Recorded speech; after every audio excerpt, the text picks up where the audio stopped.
or doing a deadlift. Number 2, you need to understand that strength is the master quality. It doesn't matter what your sport is, whether it's grappling, wrestling, long distance running, for crying out loud, the master quality is strength. It's a foundation of all other physical qualities upon which the pyramid is built. So you will not build your endurance to a high level if you do not have the foundation of strength. And moreover, your endurance just is going to be weak. Fighters like to preoccupy with strength endurance. Our colleague Steve Bakari likes to say, don't worry about strength endurance. You don't have any strength to endure. So you got to build up that strength first. Then after that, you can build all the other qualities. The next item to understand is strength, endurance, flexibility, all the physical qualities or skills. That means they have to be practiced. You cannot smoke your way to greater strength, greater conditioning, greater flexibility, greater skill in the mat. So you have to approach everything with a focus, with intensity, with attention to detail. And you have to maintain a very high quality. Quantity doesn't matter. It doesn't matter how many reps you do. It matters how many correct reps that you do. A very important point about the correct training for strength is just remember this phrase: lift heavy, not hard. Lift heavy, not hard. What does it mean? Your typical amateur who tries to imitate some kind of a bodybuilding workout will take a weight that he can do maximally, let's say 20 reps for 20 reps, 20 repetition maximum, 20 RM. And he will do as many reps as possible. He's gonna grind his teeth and it's gonna look really ugly, and those last reps are gonna be terrible. But he's gonna make all these reps with high intensity, or so he thinks. He's gonna be very proud about the pump and the burn that he has incurred. In contrast, a serious strength athlete will take a weight that he can maximally lift, let's say 5-6 times, 5 or 6 rep max. And he'll lift this weight only 3 times. So the weight's much heavier, but he's not necessarily pushing himself as hard. But as a result, he's gonna be able to do more sets. So more sets with a heavy weight, they add up and they build strength. If you look at any strength sports, powerlifting, weightlifting, you will find that top athletes train exactly in this manner. The weight is heavier, the reps are lower, and with the very few exceptions of the pre-competition preparation, they don't necessarily go all out. We'll talk about that a little bit later. So lift heavy, not hard. Which brings us to the next item on the agenda.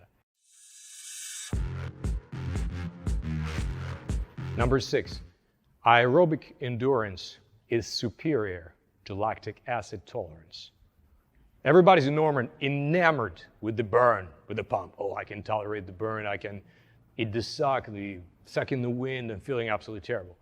Yes, it is the part and parcel of many sports, definitely that of combat sports, and that's something that needs to be trained. But that's only a small part, only a small component. The foundation upon which you need to build your conditioning is aerobic, which means you can use oxygen and produce less acid. But I'm not talking about casual jogging wearing some kind of a cute running shorts. I'm talking about what we refer to as strength aerobics.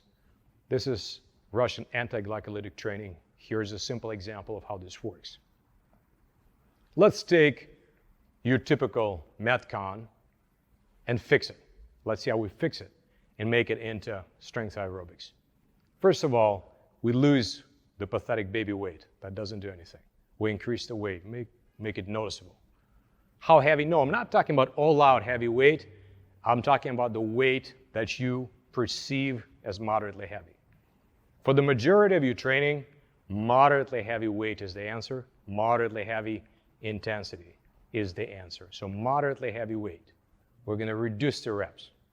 We're going to reduce the reps to 5 or even fewer. In fact, if you do more than 5 reps, you're probably bodybuilding, so don't do that. You're an athlete, you're a fighter, you need to build strength. And conditioning, very specific type of conditioning. Then what we do is we adjust the rest periods in such a way so we can sustain this training load for 30, 40, even 60 minutes. So think of this for a second. You pick up a heavy kettlebell, you swing it for 5 reps. Then you walk around, you come back, then you do another 5 reps a minute later. And you keep doing this for an hour. Well, I'll give you an even more intense example, a very sport-specific example. This is an old Soviet wrestling preparation tactic back from the 60s, where 2 wrestlers practice for up to 60 minutes. So think of that. Try to take another experienced opponent, if you're already experienced grappler, and roll for 60 minutes and see what happens. So that's strength aerobics at a very high level. So have your weight, low reps, adjust the rest periods in such a way so you can sustain this heavy work for up to an hour. It does not feel like Metcon. It doesn't feel like some kind of a fluttering of desperate prey. This feels like heavy labor. That's what strength aerobics, that a grappler, a wrestler, a fighter needs. That's the premise of the programming behind this video.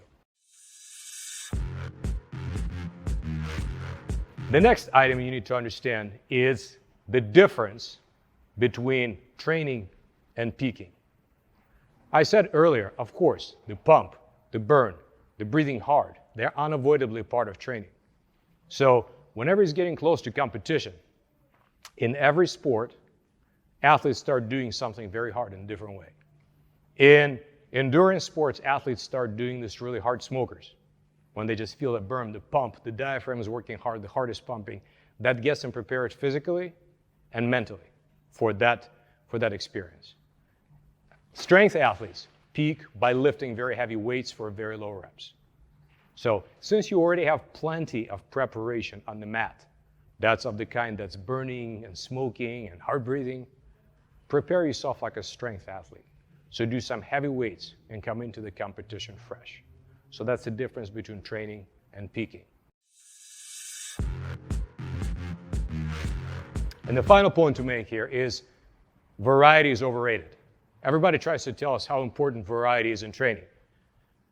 In pop fitness, maybe variety is important, and serious athletic training is not. You're possibly practicing the same moves year after year after year on the mat, maybe adding some new ones, but still it's about the basics. Top lifters, weightlifters, powerlifters, they're training 5, maybe a few more lifts and variations for decades. There's no need for variety. You can choose the weights, go a little heavier, go lighter, add sets, subtract sets, but variety is overrated.